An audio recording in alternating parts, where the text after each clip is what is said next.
Shalom, apa kabar? Masih sukacita? Senyum dikit dong, supaya Tuhan melihat senyummu kembali hari ini. Amin, gitu dong. Galatia 3 ayat 3-5 berkata, adakah kamu sebodoh itu?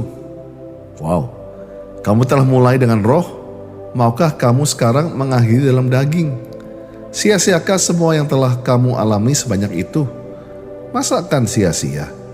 Jadi bagaimana sekarang? Apabila Tuhan yang menganugerahkan roh kepada kamu dengan berlimpah-limpah, dan yang sudah melakukan mujizat di antara kamu, Dia berbuat demikian karena kamu melakukan hukum Taurat, atau karena kamu kurang percaya kepada pemberitaan Injil.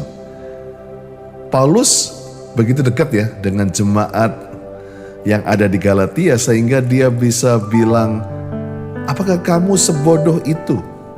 Bahasa Inggrisnya, are you nuts? Are you crazy? Kamu segila itu, sehingga kamu telah memulai yang baik dengan Roh Kudus, kamu mengakhiri hidup kamu dengan kedagingan. Apa sih yang sedang mereka bicarakan di Galatia pasal 3 ini? Sebetulnya mereka sedang meributkan mengenai hukum Taurat dan hukum kasih, di mana mereka sedang mempermasalahkan mengenai sunat dan tidak disunat. Sehingga hukum menjadi yang terutama. Hukum menjadi hal yang membuat mereka merasa penting. Bukan berarti Tuhan tidak mau kita belajar hukum Taurat atau mengenai ketentuan Tuhan. Ingat, Yesus berkata, aku datang bukan untuk menghapuskan hukum Taurat, tapi menyempurnakan, yaitu dengan hukum kasih.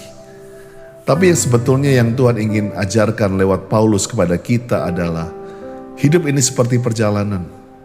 Banyak kita memulai dengan baik. Banyak kita memulai dengan indah.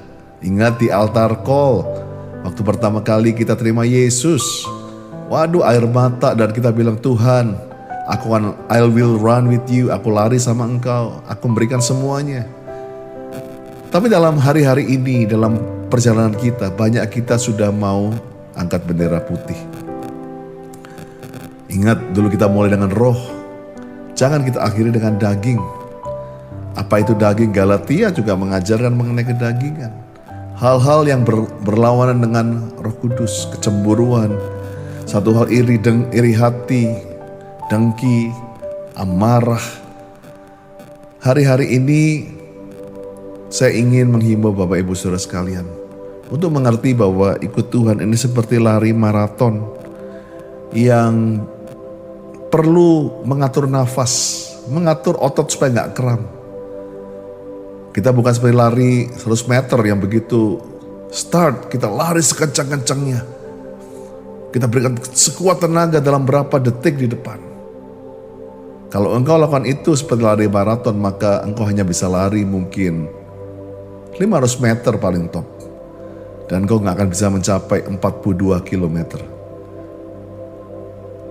Bagi engkau pagi ini yang mulai kehabisan tenaga, ingat firman Tuhan ini. Jangan akhiri pertandingan ini dengan daging. Ingat panggilanmu. Ingat yang mula-mula. Makanya di Wahyu berkata, aku memuji semua yang kamu lakukan, tapi aku mencela kamu karena kamu telah meninggalkan kasih yang semula, yang awal. Dimana kamu mulai dengan roh itu loh. Betapa dalamnya kamu telah jatuh. Yuk pagi ini ingat kasih yang mula-mula. Ingat cinta yang mula-mula. Ingat kenapa kita mau lari dengan Tuhan. Saya harap waktu kau mengingat itu, ini kembali menjadikan tenaga buat engkau untuk tidak menyelesaikan pertandingan ini dalam kedagingan, tapi menyelesaikan dengan Roh Kudus. Ayo doa. Tuhan, aku berdoa dengan teman-temanku yang sedang mengalami masa-masa yang capek, masa-masa yang tidak mudah, kaki yang kram, mungkin nafas yang habis. Kami capek secara rohani Tuhan. Sebab itu ajar kami berhenti sejenak dan mengingat kasih yang mula-mula. Ingat waktu pertama kali kami mengenal Engkau. Di situ kami merasakan kembali kasih itu menguatkan kami. Jadilah kuat teman-teman, jadilah semangat. Sebab Yesus ada di samping kita, Immanuel, Allah bersama kita. Dalam lembah kelam sekalipun Dia berjalan bersama kita. Jadilah kuat dalam nama Yesus. Amin. God bless you.